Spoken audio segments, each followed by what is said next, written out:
शुभ रात्रि sleep stories में आपका स्वागत है। आज की कहानी है एक सपना। बड़ा कमाल का सफर था मेरी कहानी का। जन्म हुआ तो एक ऐसे परिवार में जहां पहले से ही गरीबी ने डेरा डाल रखा था। मेरा गांव बुधवाड़ा। मेरी माँ, पिताजी, मैं और मेरे बाद मेरा भाई और बहन, इतना ही परिवार था हमारा। अभी मैं तीसरी कक्षा में ही पहुंचा था कि जल्दी ही मेरा सामना दर्द से भी हो गया, जब एक छोटी सी गलती पर पिताजी का झन्नाटेदार थप्पड़ मेरे गाल पे पड़ा। उस दिन मैं जोर जोर से रोया, क्योंकि उस उम्र में रोना तो जैसे एक अधिकार होता है, पर ज्यादा देर तक रोना नहीं पड़ा। माँ जो आ गई थी मुझे बचाने के लिए। उस दिन के बाद तो ये अक्सर होता था। छोटी छोटी बातों पे माँ और पिताजी के बीच झगड़े होते और पिताजी मुझे बहुत मारा करते, पर मुझे बचाने को तो माँ आ ही जाती। ऐसा नहीं था कि मेरे पिताजी बुरे इंसान थे या उन्हें हमारे दर्द का एहसास नहीं था,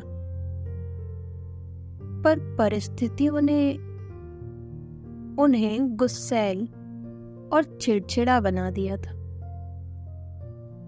पर ये बात उस वक्त की 5वीं क्लास के बच्चे को कैसे समझ आती।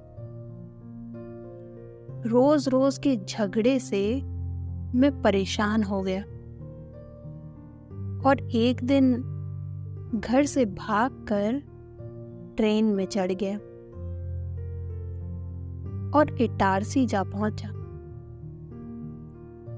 मैं इटारसी से भोपाल आ गया। घर छोड़ तो दिया था, पर रहूं कहाँ और करूं क्या। एक 8-9 साल का लड़का जिसका कोई संरक्षक ना हो और जो नए शहर से बिल्कुल अनजान हो, उसके सामने 2 ही रास्ते होते हैं। या तो वो भीख मांगने लग जाए और फुटपाथ पे सोए, या फिर किसी ढाबे या चाय की दुकान पे काम करे। तो मैंने दूसरा रास्ता चुना, जिससे मुझे रहने की जगह और खाने को भोजन मिलने लगा। पर ऐसी जगहों पर शारीरिक और मानसिक प्रताड़ना बहुत झेलनी पड़ती है। मेरे साथ भी कुछ ऐसा ही होता रहा और मैं एक कटी हुई पतंग की तरह ठिकाने बदलता रहा। कभी चाय की दुकान, कभी नाई की दुकान, कभी टेलर की, तो कभी किसी घर का काम, कभी भोपाल तो कभी इंदौर। इस तरह ठिकाने बदलते बदलते एक दिन मैं निकल पड़ा मुंबई के लिए, बिना कुछ सोचे, बिना किसी तैयारी के। दुनिया में अगर बुराई है तो अच्छाई उससे ज्यादा है। इस बात का एहसास मुझे ट्रेन में हुआ, जब एक अंकल ने मुझसे मेरे बारे में पूछा। मुझे समझा, खाना भी खिलाया और कल्याण में अपनी पहचान की एक दुकान पर मेरी नौकरी लगवा दी। वो एक कबाड़ की दुकान थी। और जिसके मालिक वहीद कुरैशी जी थे। दुकान के साथ साथ मैं उनका घर का काम भी करता। उन्हें अब्बू और उनकी पत्नी को अम्मी बुलाता। अम्मी भी मुझे अपने सगे बेटे की तरह रखती। कभी कभी मुझे मदरसा भी भेजा जाता तालीम के लिए। इस तरह करीब 1 साल गुजर गया। अम्मी ने मुझे अपनी पहचान की एक आंटी का पता दिया और बोला, तू वहां चला जा। वो एक गुजराती परिवार था। उन्होंने मुझे रख तो लिया, पर मेरा मन वहां नहीं लगा और जल्दी ही मैंने वो नौकरी छोड़ दी। अब अगले कुछ दिनों का दाना पानी पेंटर बाबू के यहाँ लिखा था। उनकी पत्नी अम्मी की पहचान की थी और मुझे भी जानती थी, तो अपने साथ ली गई और इस तरह मैं पेंटर बाबू की झुग्गी में रहने लगा। उनके पास बहुत ज्यादा काम तो था नहीं, ऊपर से मेरा खाना खर्च, तो उन्होंने मुझे एक गुप्ता जी की होटल पर लगवा दिया और पगार खुद लेने लगी। मैं भी खुश था कि चलो रहने खाने को तो मिल ही रहा है। वो दुकान कैनरा बैंक के पास में थी और बैंक में चाय भिजवाई जाती थी।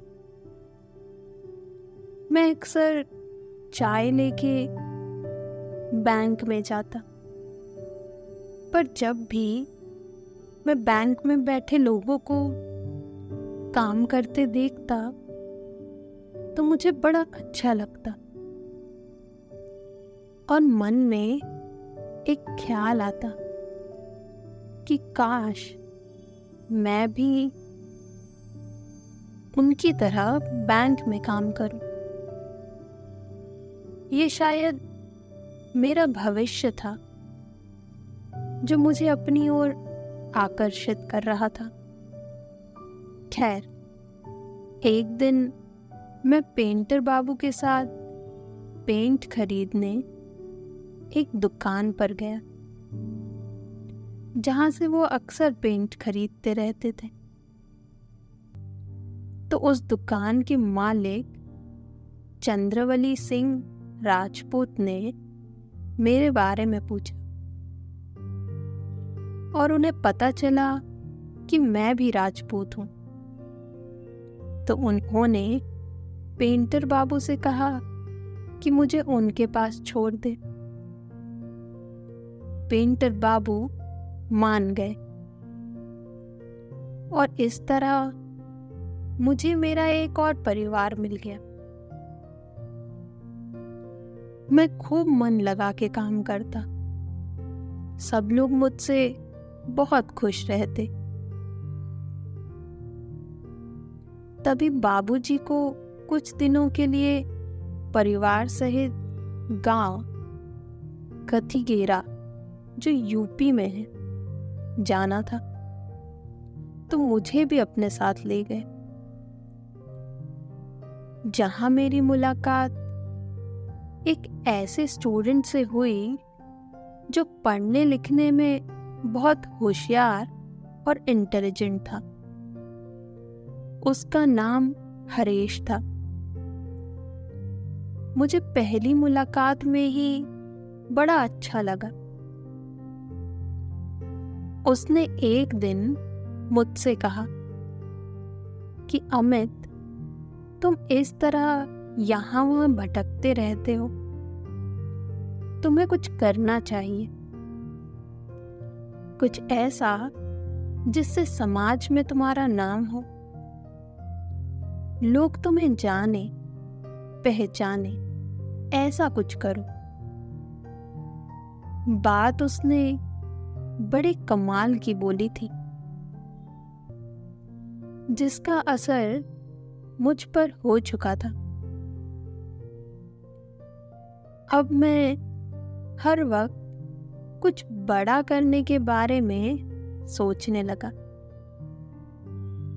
हम वापस मुंबई आ गए और मैं रोज की तरह दुकान पर काम करने लगा। पर मेरा मन अब दुकान पर नहीं लगता। हमेशा पहचान कैसे बने, यह सोचता रहता। मेरा एक दोस्त था, वो दुकान पर आया तो मैंने उसे हरीश द्वारा कही हुई बात कही। काफी देर सोचने के बाद दोस्त ने कहा, अमित, सच में तुम्हें वो सपने पूरे करने हैं तो उसका एक ही रास्ता, वह है पढ़ाई करना। क्योंकि पढ़ाई ही वो रास्ता है जो तुम्हें तुम्हारी मंजिल पर ले जाएगा और तुम्हें तुम्हारी पहचान मिलेगी। अब जल्दी ही मुझे समझ आ गया कि जिंदगी में आगे जाना है, कुछ बड़ा करना है तो पढ़ाई पूरी करनी पड़ेगी। मैं कुछ मराठी स्कूलों में गया तो सब जगह एक ही जवाब मिला, आपके पास कोई पुराना डॉक्यूमेंट नहीं है, हम आपको किस आधार पर एडमिशन दें। पर डॉक्यूमेंट तो सारे घर पर रखे थे और घर न जाने की तो कसम खाई थी। पर बिना डॉक्यूमेंट के कुछ हो भी तो नहीं सकता था। जिस दिन से डॉक्यूमेंट की बात निकली, घर की याद भी कुछ ज्यादा ही आने लगी थी। आखिर घर छोड़े हुए 8-9 साल भी तो हो चुके थे। इसी उधेड़-बुन के चलते एक दिन मैंने बाबूजी से कहा कि मैं घर जाना चाहता हूं। बाबूजी समझ गए। उन्होंने मिठाइयाँ, कपड़े और कुछ पैसे दिए और ट्रेन में बिठा दिया और कहा कि हो सके तो जल्दी वापस आ जाना। मैंने देखा बोलते वक्त उनकी आंखें भर आई थी। रो तो मैं भी रहा था, पर एक तरफ खुशी भी थी कि इतने दिनों बाद घर जा रहा था, अपने घर जा रहा था। बड़ी उमंग थी अंदर से कि मैं अपनी माँ से मिलने वाला हूँ, अपने भाई बहनों से मिलने वाला हूँ। पर गांव पहुंचा तो देखा घर पर ताला लगा है। पड़ोस वाली आंटी ने बताया कि तेरे जाने के बाद तेरी माँ जैसे पागल ही हो गई थी, तुझे कहाँ कहाँ नहीं ढूंढा उसने। सुनकर मैं रो पड़ा और उस दिन एहसास हुआ कि मैंने अनजाने में मेरी माँ को कितना दुख पहुंचाया है। खैर, मैं अपने परिवार की तलाश में नाना नानी के यहाँ मुजफ्फरपुर पहुंचा, पर वो वहां भी नहीं थे। सुना कि भोपाल में किसी फैक्ट्री में काम करते हैं। मामा के साथ जाके देखा तो पता चला वहां से भी चले गए।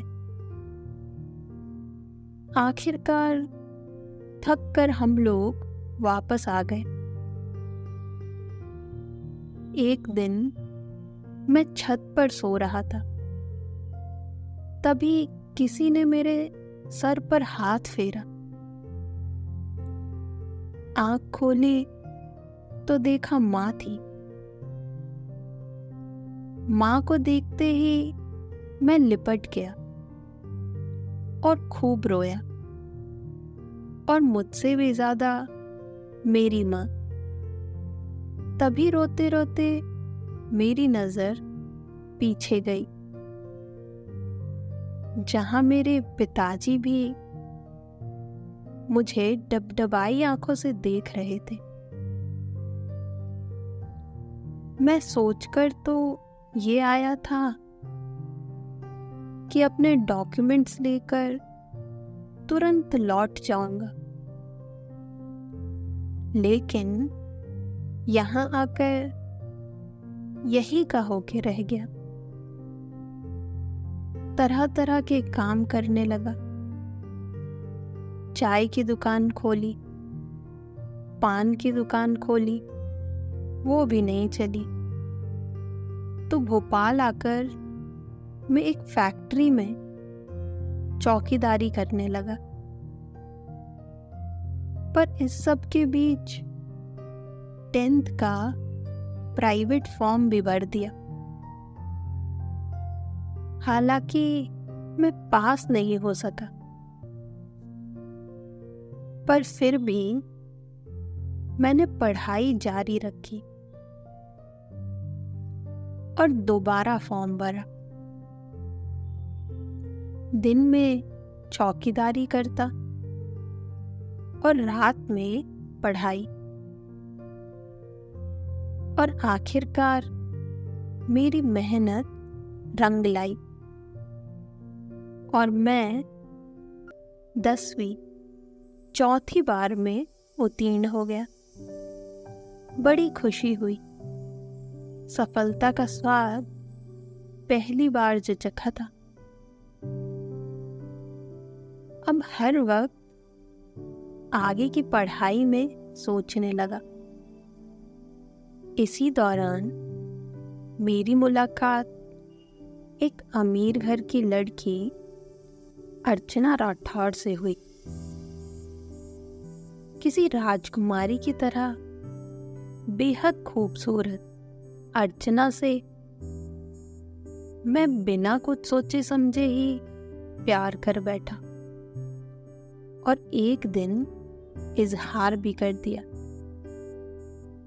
लेकिन प्यार के बीच में दीवार बनकर मेरी हैसियत आ खड़ी हुई। अर्चना ने मेरी बड़ी बेइज्जती की, बहुत कुछ सुनाया और जाते जाते बोल गई कि पहले मेरे लायक बनो, फिर प्यार की सोचना। अर्चना के द्वारा बोला गया शब्द मेरे दिल में तीर की तरह चुभ गया और मैंने भी ठान लिया कि अब चाहे कुछ भी हो जाए, मैं बड़ा बनकर ही दम लूंगा। अपने दिल की आग को दिशा दी और निकल पड़ा। मजदूर की, चौकीदारी की, फैक्ट्रियों में काम किया और यादव जी के पास लोडिंग ऑटो की ड्राइविंग करने लगा, जिससे मुझे पढ़ाई के लिए थोड़ा बहुत समय भी बचने लगा और पैसे भी अच्छे मिलते। छोटे भाई शरद को भी बुला लिया और वो भी पढ़ाई करने लगा। एक बार फिर मेरी मेहनत रंग लाई और मैं 12th भी पास हो गया। मैं बहुत खुश था। फिर क्या था, जल्दी ही बीकॉम फर्स्ट ईयर में प्राइवेट फॉर्म भर दिया और पढ़ाई करने लगा। एक दिन यादव जी ने मुझे कुछ डॉक्यूमेंट्स दिए और कहा कि इन्हें उनके सीए सुरेश सिंह जी के पास पहुंचा दो।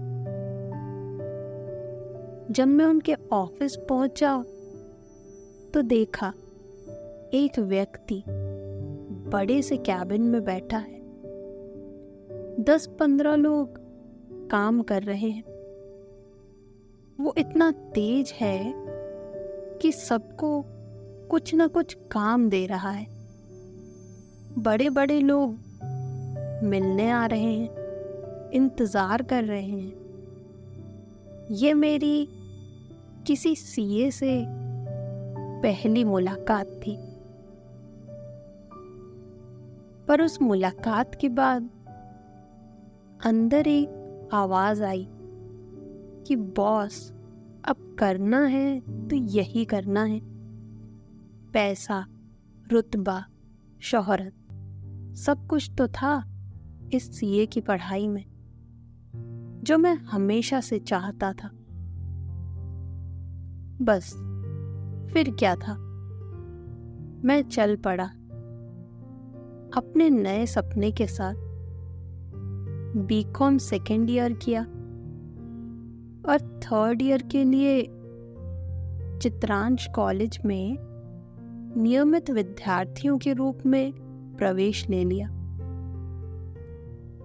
इतने दिनों में मेरा परिवार भी मेरे साथ ही रहने भोपाल आ गया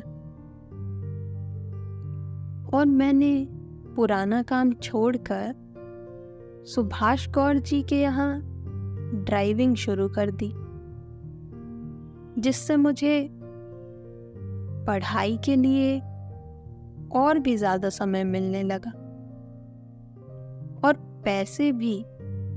मैं खुश था। एक दिन मुझे अर्चना की बहुत याद आ रही थी। सोचा आज मिलके नहीं तो कम से कम देख के ही आ जाता हूं। पर जब उसके घर पहुंचा तो पता चला कि उसकी तो शादी हो चुकी थी। सुनकर जबरदस्त धक्का लगा। आंखें सुन्न हो गई, धड़कन ठहरने लगी।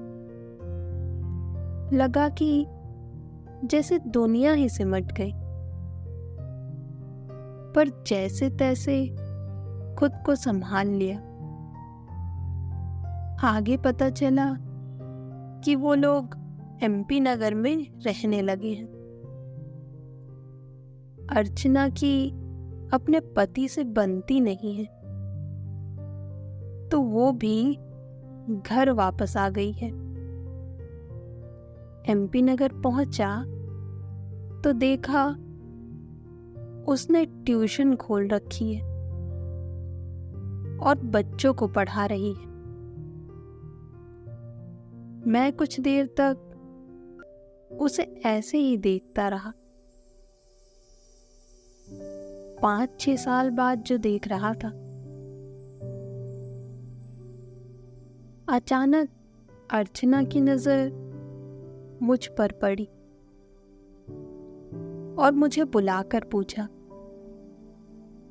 कुछ काम है आपको? मैं बस मुस्कुरा दिया। उसने थोड़ी देर मुझे देखा और कहा, तुम अमित हो ना? मैंने कहा, हाँ मैं अमित हूं। शुक्र है पहचान तो लिया। हंसते हुए बोली, तुम्हें कैसे भूल सकती हूँ। तुम बैठो, अभी छुट्टी करके आई। उसके आने के बाद मैंने उसे अपने बारे में सब बताया।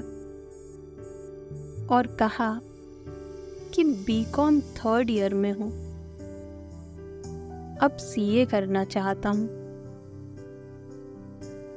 वो खुश होते हुए बोली, ये तो बहुत अच्छी बात है। पर जब मैंने उसके बारे में पूछा तो उसका दर्द चेहरे पर उभर आया। छलकती हुई आंखों से उसने बताया कि शादी के कुछ दिन बाद ही पति के साथ झगड़े शुरू हो गए थे, जो बाद में बढ़ते ही गए, और अब तलाक का इंतजार कर रही हूं। जिंदगी बोझ बन चुकी है, जिसे जिंदा लाश बनकर ढो रही हूं। कहते हुए वो रो पड़ी। थोड़ी देर की खामोशी के बाद मैंने कहा, अर्चना, मैं तुमसे शादी करना चाहता हूं, अगर तुम इजाजत दो तो। सुनकर वो एकदम चौंक पड़ी। ये क्या कह रहे हो? ये कैसे हो सकता है?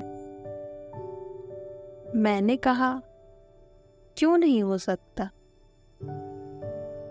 ये कोई तरस खाकर नहीं कह रहा हूं, बल्कि उसी वक्त से तुमसे प्यार करता हूं। आज जब जिंदगी मुझे ये मौका दे रही है तो प्लीज मना मत करना। वो चुप थी, पर जवाब उसकी आंखें दे रही थी। उसके निकलते हुए आंसू जैसे कह रहे थे कि मैंने तुम्हें पहचानने में, तुम्हारे प्यार को पहचानने में इतनी देर कैसे कर दी। जाते जाते मैंने कहा, मेरा इंतजार करना, मैं जल्द ही आऊंगा। वो बोली, मेरे पास ज्यादा वक्त तो नहीं है, मैं कोशिश करूंगी। अब मेरे सामने 2 चुनौतियां थी। एक, जल्दी पढ़ाई खत्म करके सीए की तैयारी करना, और दूसरा, जल्दी से कोई अच्छी सी नौकरी ढूंढना जिससे अपना घर बसा पाऊं। मैं कभी कभी कॉलेज भी चला जाता, जहां कुछ लड़कों से दोस्ती भी हो गई और हमारा ग्रुप भी बन गया। हम सब ने एग्जाम दिया और पास हो गए। बीकॉम के बाद ज्यादातर लड़के अलग अलग क्षेत्र में चले गए। सिर्फ मैं और मेरा दोस्त राहुल ही थे जो सीए करना चाहते थे। राहुल मुझसे हर बात में आगे था, पढ़ाई में भी इंटेलिजेंट और आर्थिक रूप में भी सक्षम। वह मेरी हर तरह से मदद करता। हमने फॉर्म भरा और ज्वाइन कर लिया। इस दौरान मेरा छोटा भाई भी आर्मी के लिए सिलेक्ट हो गया और ट्रेनिंग पे चला गया। अब हमें आर्टिकलशिप ज्वाइन करनी थी, जिसके लिए हम कई सीए के फॉर्म्स में गए, पर ज्वाइन किया सीए जैन साहब के यहाँ तैयारी की, एग्जाम दिया, पर फर्स्ट अटेम्प्ट में बुरी तरह फेल हो गए। सेकेंड अटेम्प्ट के लिए हमने आर्टिकलशिप से टर्मिनेशन ले लिया। हमने फिर से तैयारी की, एग्जाम दिया और सेकेंड अटेम्प्ट में भी फेल हो गए। राहुल तो जैसे मायूस हो चुका था और उसने छोड़ने का मन बना लिया, पर मैं खुश था क्योंकि दोनों बार मेरे नंबर राहुल के बराबर ही आए थे, जो मेरे लिए बड़ी बात थी। फिर से तैयारी की और तीसरा अटेम्प्ट दिया, पर एक बार फिर फेल हो गए। अब राहुल हताश हो चुका था और उसने फैसला सुना दिया कि वो सीए छोड़ रहा है। मैंने बहुत समझाया, पर वह नहीं माना। उल्टा मुझे भी ना करने की सलाह देने लगा। मैंने कहा, दोस्त, हमने ये यात्रा साथ शुरू की थी, पर अब मैं मैदान नहीं छोड़ूंगा। सीए तो बन के रहूंगा। पछताओगे तुम, बोलकर राहुल चला गया।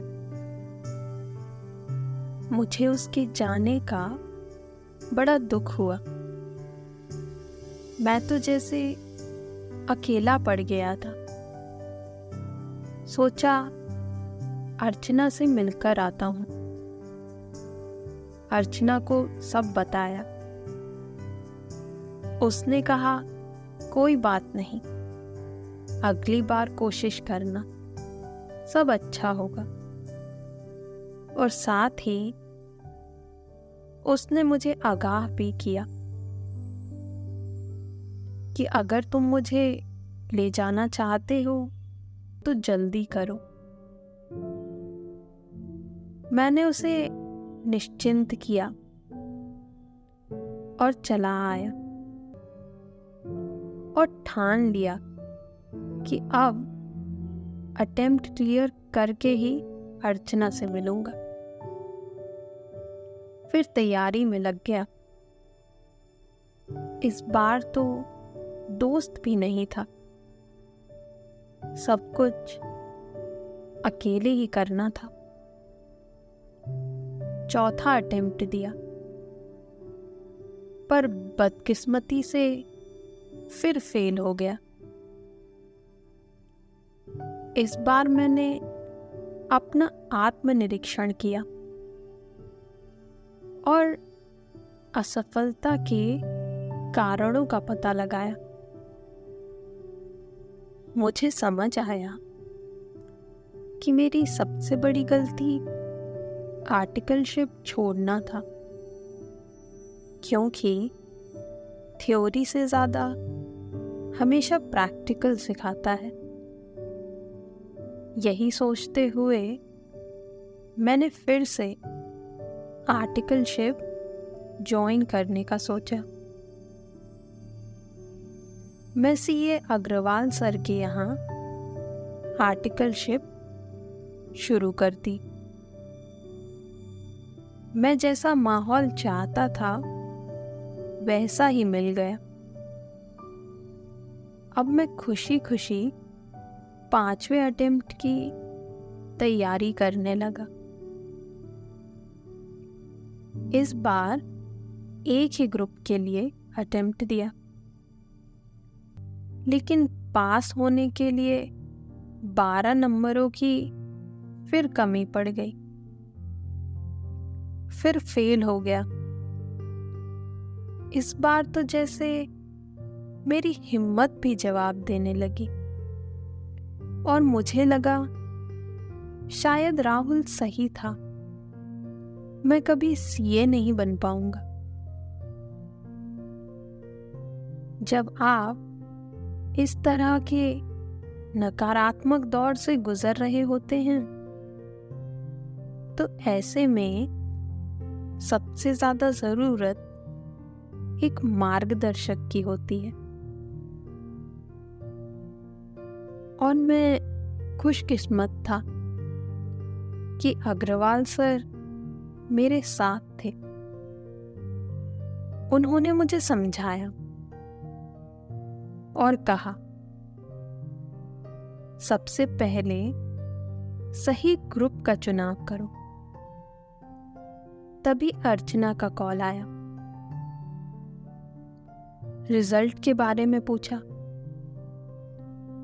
जानने के बाद वो खामोश रही। फोन रखने से पहले बस उसने इतना कहा कि कोई बात नहीं, अपना ख्याल रखना। कुछ दिनों बाद पता चला उसका कार एक्सीडेंट हो गया और वो नहीं रही। मेरे अंदर से आंसुओं का सैलाब उमड़ पड़ा, जो बार बार एक ही सवाल पूछ रहा था, काश तुमने थोड़ा और इंतजार कर लिया होता। इस घटना ने मुझे बुरी तरह तोड़ डाला। सीए की पढ़ाई से भी अब नफरत सी होने लगी थी। इस पढ़ाई ने तो जैसे मेरा सब कुछ छीन लिया था। मन बार बार कहता, जिसके लिए सब कुछ कर रहा था वो ही नहीं तो क्या करूं। कई दिनों तक मैं इस अवसाद से निकल नहीं पाया, पर किसी के चले जाने से अगर जिंदगी रुक जाती तो उसे जिंदगी कहाँ कहते। मैं फिर लौटा, 6वीं बार एग्जाम दिया, पर फिर फेल हो गया। अब तो जैसे जीने की चाह ही नहीं थी, खामोश रहने लगा। ज्यादातर समय खुद को कमरे में बंद रखता, किसी से मिलता जुलता भी नहीं। पर जिंदगी के इस कठिन दौर में फरिश्ता बनकर आई एक दोस्त पूनम, जो एक इंजीनियर की बेटी थी और मेरी बहन की दोस्त भी। मेरी बहन ने उसे सब कुछ बता दिया था। वो एक दिन मेरे पास आई और औपचारिक हेलो हाय के बाद बोली कि देखो, जो चला गया है उसे हम वापस नहीं ला सकते, पर उसने जो उम्मीदें हमारे से की थी, जो सपने हमारे साथ देखे थे, उन्हें तो हम पूरा कर ही सकते हैं, जिससे वो जहां भी रहे खुश रहे। इस तरह से उसने मुझे बहुत कुछ समझाया। उसकी इन बातों ने मेरे जख्मों पे मरहम की तरह असर किया।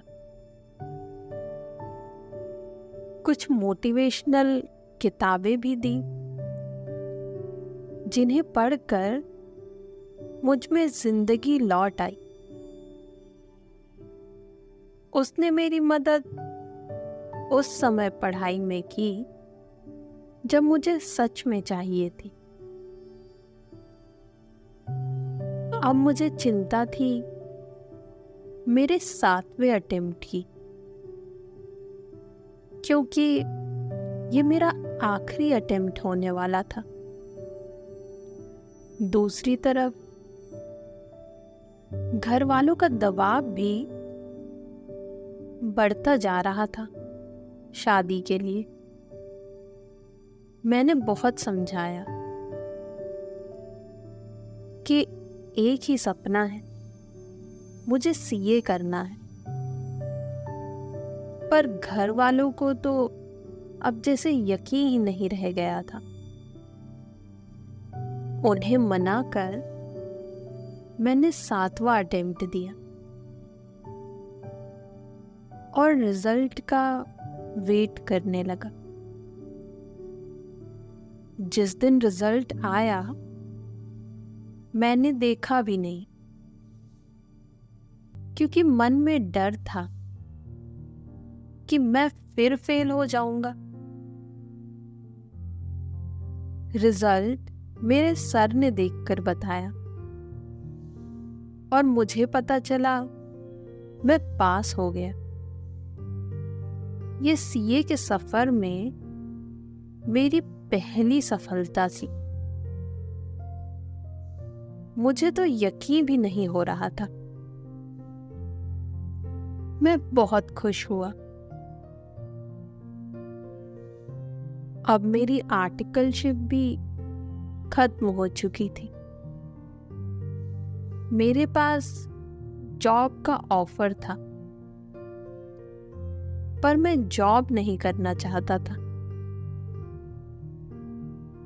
मैंने सर को कहा, मैं जॉब नहीं करना चाहता, बल्कि आपके साथ काम करना चाहता हूं। सर मान गए और मुझे असाइनमेंट के आधार पर पैसा भी मिलने लगा। इसी दौरान मुझे याद आया कि अगले ग्रुप का पेपर देना है, तो मैंने प्लानिंग की और काम के साथ साथ तैयारी में जुट गया। पेपर दिया और उम्मीद के अनुरूप परिणाम भी आ गया। मैं पास तो नहीं हुआ, पर मुझे एग्जाम्शन मिल गई, यानी मैं अगली 3 साल तक परीक्षा दे सकता था। ये परीक्षा त्याग मांगती है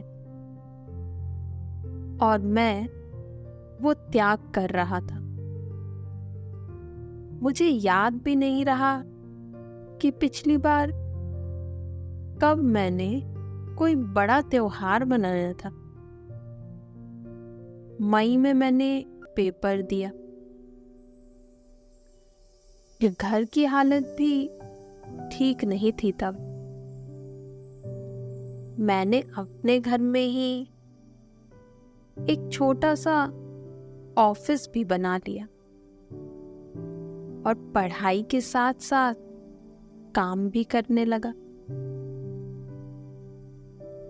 मेरा परिणाम आया, पेपर नहीं निकला। अब तो पढ़ाई का और भी दबाव आ गया, साथ ही काम भी बढ़ रहा था।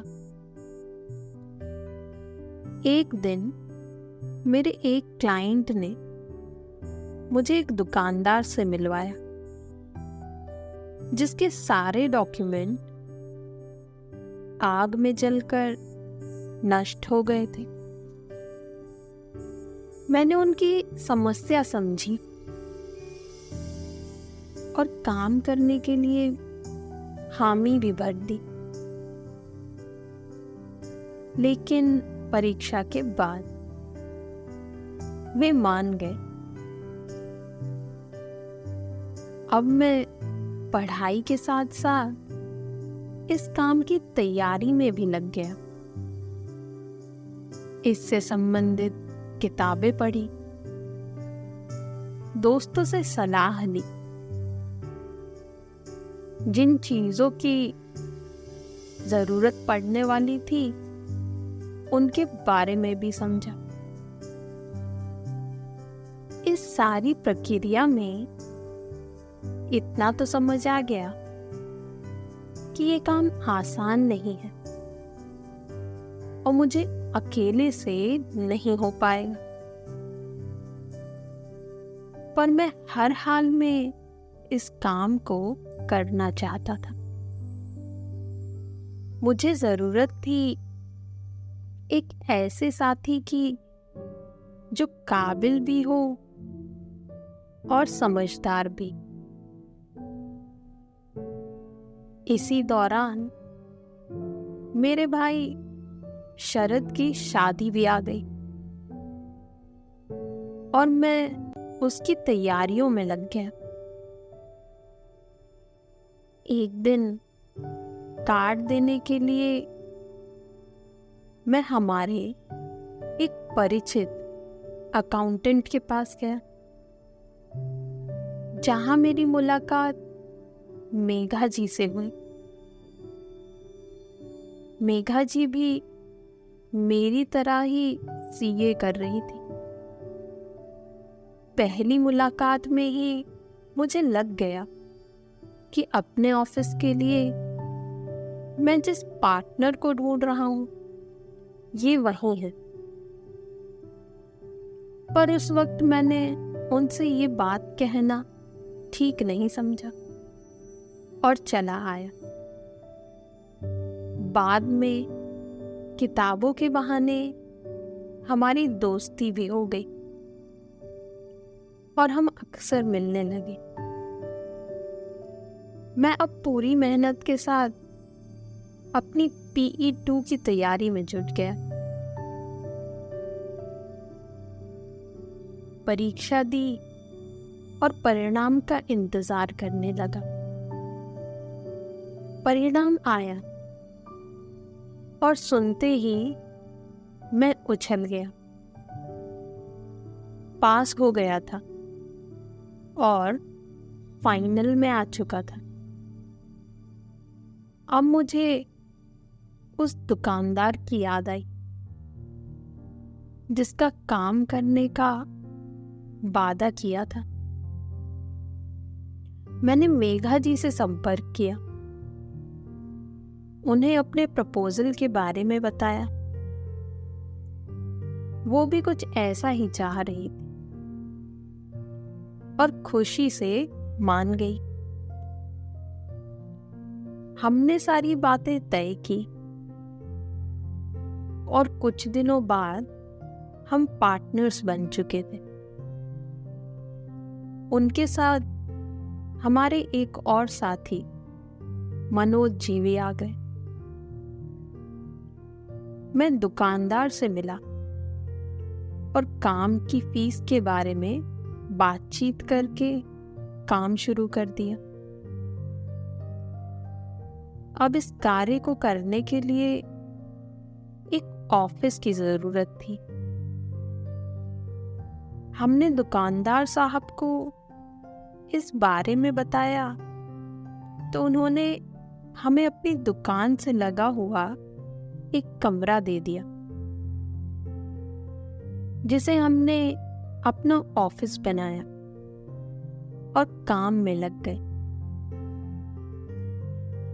उसी वक्त अग्रवाल सर ने एक बहुत बड़ा ऑडिट का काम भी दे दिया।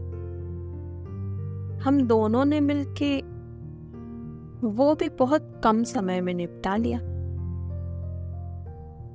हमें मुनाफा तो हो ही रहा था, साथ ही हमारी योग्यता भी बढ़ रही थी।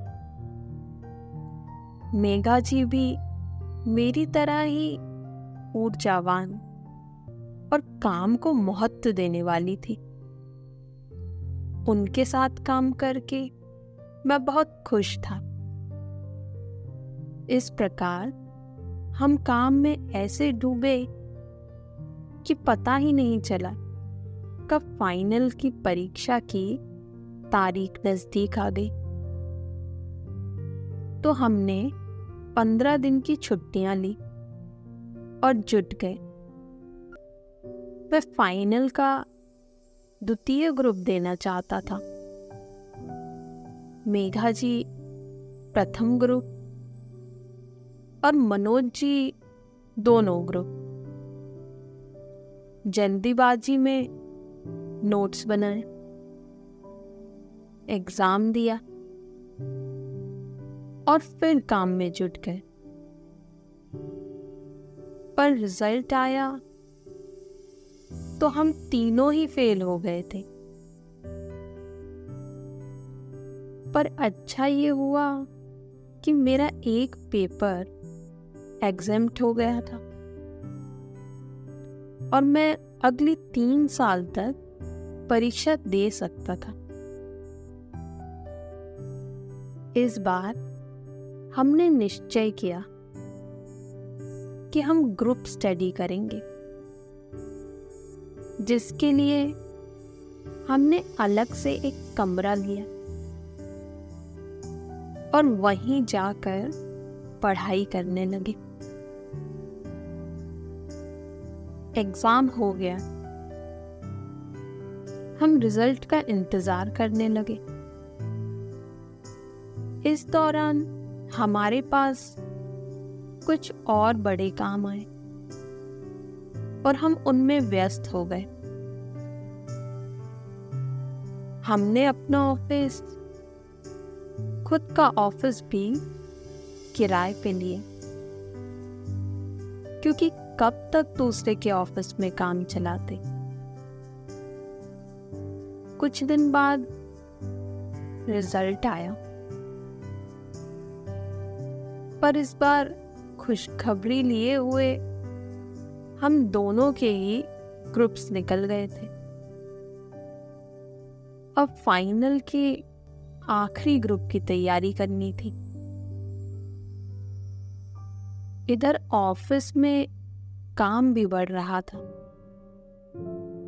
और हम किसी भी काम को ना नहीं बोलते थे। तो काम की वजह से पढ़ाई पर उतना फोकस नहीं कर पाए और पहले प्रयास में हमारा पूरा ग्रुप फेल हो गया। हमने दूसरा प्रयास किया। इस बार मनोज जी सीए बन गए थे और हम दोनों फिर रह गए थे।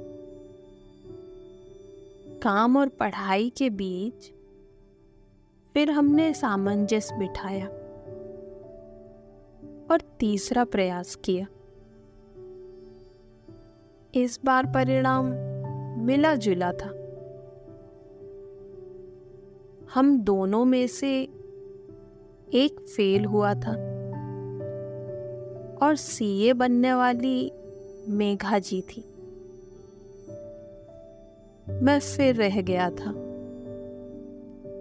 मेघा जी के सीए बन जाने से हमें एक फायदा तो हो गया था कि अब ऑडिट पर सिग्नेचर कराने किसी और के पास नहीं जाना पड़ता था। पर मेरा ग्रुप ना निकलने की वजह से मैं चिड़चिड़ा हो रहा था। अब हम दोनों में झगड़े भी होने लगे। इसी बीच मैंने चौथा प्रयास किया और इस बार भी फेल हो गया। अब तो जैसे मैं बिखरने लगा था। छोटी छोटी बातों पे झगड़े करने लगा। अब मेघा जी के साथ पहले वाला दोस्ताना रवैया भी नहीं रहा, क्योंकि अब वो एक सीए थी और मैं एक नॉन सीए। झगड़े यहां तक बढ़े कि पार्टनरशिप टूटने तक की नौबत आ गई। पर हमारे क्लाइंट हम दोनों के साथ ही काम करना पसंद करते थे, इसलिए हमने उन्हें कभी इस बात का एहसास नहीं होने दिया। पर जैसे तैसे मैंने खुद को शांत किया। मेघा जी ने भी समझाया और मैं पूरी तन्मयता के साथ अपने 5वें प्रयास की तैयारी में लग गया। इस बार मैं हर हाल में ग्रुप निकालना चाहता था। मेघा जी ने भी पूरा साथ दिया। इस दौरान ऑफिस की पूरी जिम्मेदारी उन्होंने अकेले ही उठाई।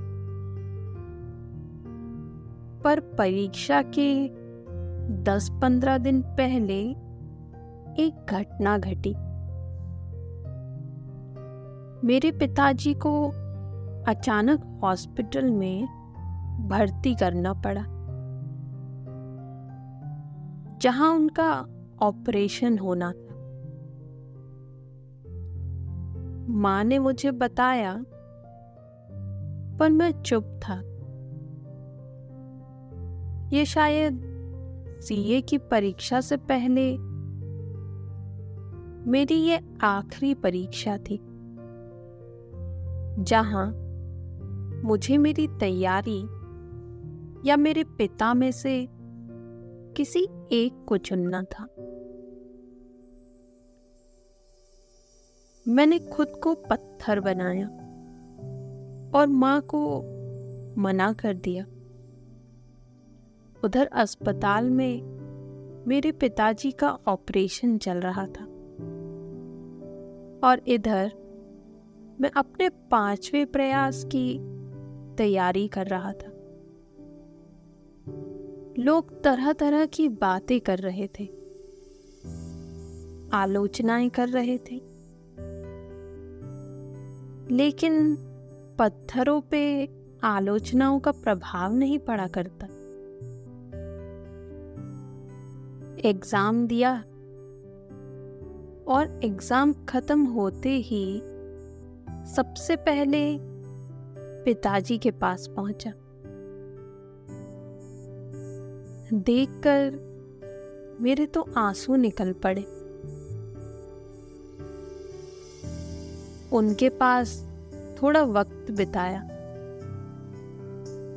फिर वापस ऑफिस आके काम में लग गया। अब हमारे बीच झगड़े नहीं थे। खुश होकर दोनों काम करने लगे। और फिर रिजल्ट वाला दिन आ ही गया। रिजल्ट सुबह 8 बजे आ चुका था और करीबन 9:30 पर मेरे दोस्त प्रीतीश का फोन आया। वो फेल हो गया था। मुझसे मेरा रोल नंबर मांगा। रोल नंबर लेने के बाद उसका कोई कॉल नहीं आया। मैं समझ गया कि इस बार भी मैं रह गया हूं। मैं चुपचाप से घर से निकल गया। पलकों के कोने से आंसू एक एक कर टपक रहे थे। मैंने अपने सपने को ही धिक्कारने लगा। इस सीए की पढ़ाई ने मुझे कहीं का नहीं छोड़ा। मेरी अर्चना मुझसे बिछड़ गई। शायद पहले सीए पूरा कर पाया होता तो वो मेरे साथ होती। अपने पिता का सहारा नहीं बन पाया। इन्हीं ख्यालों में चलते चलते एक मंदिर आया। वहां जाकर भगवान से खूब बहस करी, खूब कोसा, और घंटों पहले ही ऑफिस पहुंच गया। मेघा जी आई और आते ही उन्होंने मुझसे पूछा, अमित क्या हुआ रिजल्ट का? मैंने कहा नहीं हुआ। वो सन्न रह गई। थोड़ी देर बाद उन्होंने कहा, अपना रोल नंबर बताओ। मैं चुप रहा। उन्होंने फिर कहा, अपना रोल नंबर बताओ। सुनकर मैं झल्ला उठा और एक कागज पर नंबर लिखकर उनकी टेबल पर पटकते हुए बड़बड़ाने लगा। तुम्हें तो बहुत मजा आता है ना जले पर नमक छिड़कने में, मुझे जलील करने में। बता तो दिया कि नहीं हुआ, फिर क्यों बार बार पूछ रही? नहीं बन सकता मैं सीए। मैं बड़बड़ाए जा रहा था और वो मुझे चुपचाप देखे जा रही थी। जैसे ही मैं थोड़ा सा शांत हुआ, उन्होंने मुस्कुराते हुए मुझसे कहा, अमित तुम सीए बन चुके हो, और बोलकर कंप्यूटर की स्क्रीन मेरी तरफ घुमा दी। मैं एकदम से चुप हो गया, मानो सांप सूंघ गया हो। फिर जैसे ही कंप्यूटर की स्क्रीन पर देखा तो लिखा था पास। फिर नंबरों को देखते हुए नाम पर पहुंचा तो पाया कि मेरा ही नाम लिखा था। अरे यह कैसे हो गया? मैं तो सच में पास हो गया और सीए भी बन गया। मैं जोर जोर से रोने लगा। आखिरकार मुझे मंजिल मिल ही गई। मेरी आंखों में खुशी के आंसू थे। मैंने मां को फोन पर बताया कि सीए बन गया हूं।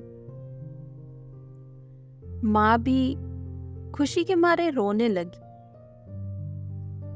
सभी बहुत खुश हुए। मुझसे तो कुछ कहते ही नहीं बन रहा था। जब खुशी की अधिकता होती है तो ऐसा ही होता है। उस दिन मैंने ऑफिस में कोई काम नहीं किया। दोस्तों को फोन लगाया, कुछ तो फोन बंद करके बैठे थे। प्रीतीश, जिसे सुबह रोल नंबर दिया था रिजल्ट देखने के लिए, उसे फोन लगाया और खूब सुनाया। तुम पहले बता देते तो कितना अच्छा लगता। उसने कहा, खुशी लेट मिलेगी तो ज्यादा मजा आएगा, यह सोचकर नहीं बताया। अच्छा छोड़ो, यह बताओ कि पार्टी कब दे रहे हो सीए बनने की? मैंने हंसते हुए कहा, पार्टी की जगह जूते मिलेंगे। वहां से आवाज आई, जूते नए होने चाहिए। मैंने हंसते हुए फोन रख दिया।